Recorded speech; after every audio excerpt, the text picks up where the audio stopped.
Le temps passe, malheureusement, hein, sur des sujets passionnants, mais je voudrais qu'on évoque deux sujets quand même, avant de se quitter. Le premier, la fiscalité, le deuxième, les infrastructures liées à vos énergies.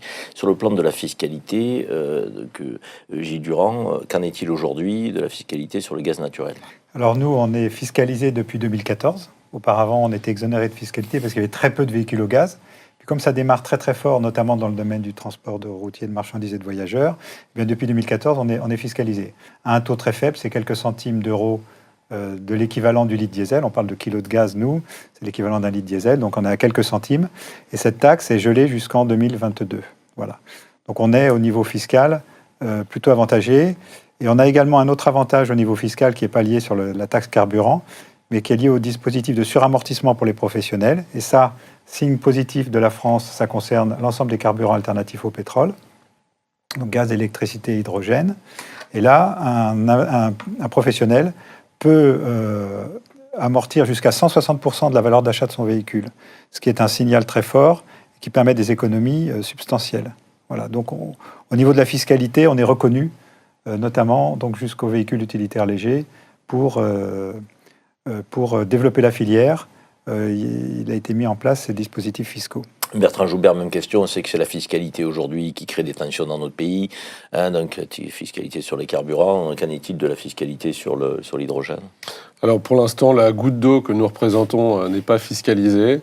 Nous appelons de nos voeux, non pas un matraquage, mais je dirais le fait que l'énergie hydrogène rentre, je dirais, dans les fourches codines de ce type de process tout à fait légitime. Hein. Ce sera ni plus ni moins que la concrétisation de l'essor de notre vecteur énergétique.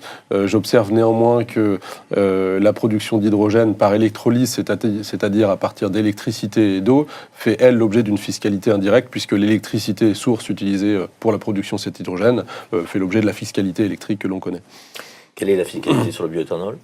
Le litre de superéthanol 85 est taxé à un peu moins de 12 centimes aujourd'hui, ce qui fait que son prix de vente à la pompe est très compétitif. En moyenne, il est vendu 67 centimes le litre aujourd'hui, par rapport à une essence ou au gazole qui sont vendus autour de 1,50 €. Donc, économie très substantielle pour la personne qui décide de rouler au superéthanol à 85. À vous écouter, on n'y voit que des avantages.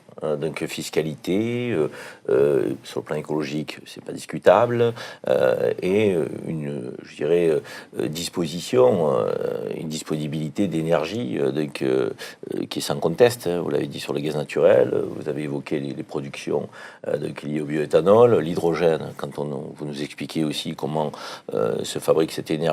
Donc, elle est à notre portée de manière presque à l'infini, cette nouvelle énergie. Oui, il faut savoir la distribuer, par contre. Voilà, c'est là. Alors, les infrastructures. Donc, dites-nous un mot sur les infrastructures. Demain, on développe le gaz naturel partout. Est-ce qu'on est capable aujourd'hui, avec les infrastructures, d'y répondre? Alors, c'est en route. Il y a eu en 2014, en fait, une directive européenne qui s'est appelée directive sur les infrastructures de carburants alternatifs, donc alternatifs au pétrole, gaz, électricité, hydrogène, qui a sommé chaque État membre de définir d'ici 2020 puis 2025 un plan de déploiement d'infrastructures d'avitaillement. Donc la France, concernant le gaz naturel, avait royalement dit on va construire 80 stations d'ici 2020. Nous sommes déjà à 140 stations en 2018 et nous serons à 200 stations en 2020. Voilà. Donc on a un déploiement très fort des infrastructures, et notamment relayé au niveau des territoires, souvent couplé à des unités de méthanisation. Donc on valorise des déchets de l'agriculture notamment.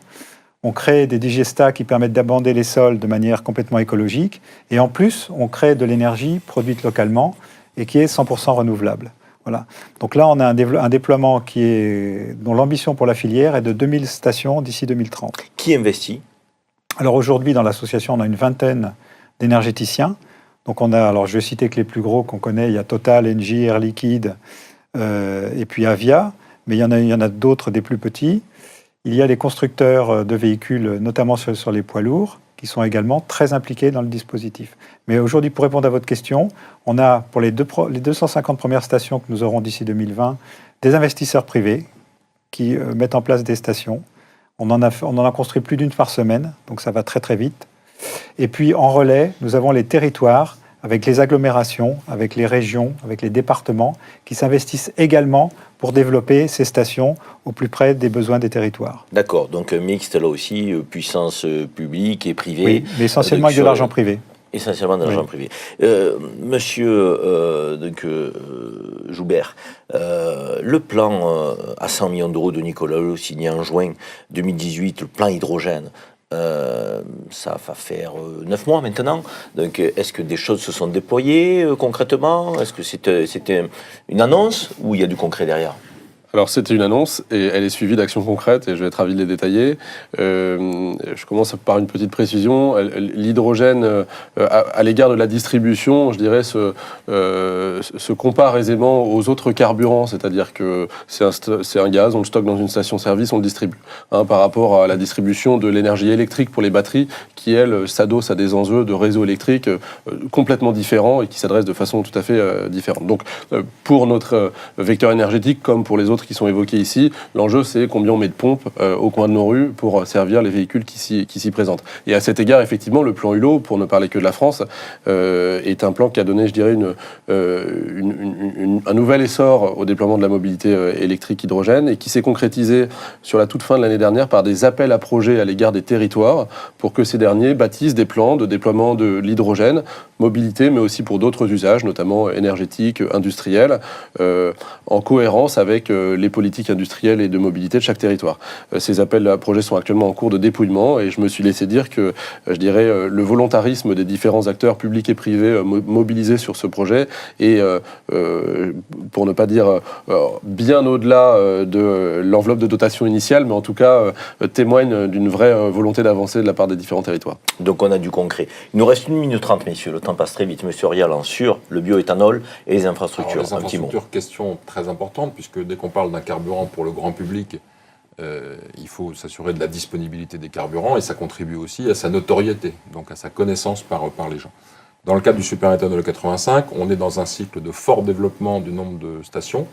On va atteindre 1150 stations services donc classiques dans lesquelles le carburant est disponible. On est sur un rythme de 20 à 30 nouvelles stations chaque mois, donc la dynamique est enclenchée. Et c'est une bonne nouvelle puisque le superéthanol 85 existe en France depuis 2007. Et il a pâti pendant de longues années d'un manque de visibilité, de disponibilité en station. Ce problème est résolu et on a même une application qui s'appelle Mes Stations E85 qui permet à tout à chacun de localiser les stations les plus proches de chez lui avec le prix de vente de carburant. Messieurs, je vais vous remercier pour cet éclairage fort important et fort intéressant. Donc un sujet en dynamique dont nous aurons à y revenir dans quelques mois et avec vous, je l'espère. Merci à Guita d'avoir préparé cette émission à mes côtés. Le débathlon, c'est terminé pour aujourd'hui. Rendez-vous sur agoranews automobility.fr. Merci de votre fidélité. À bientôt.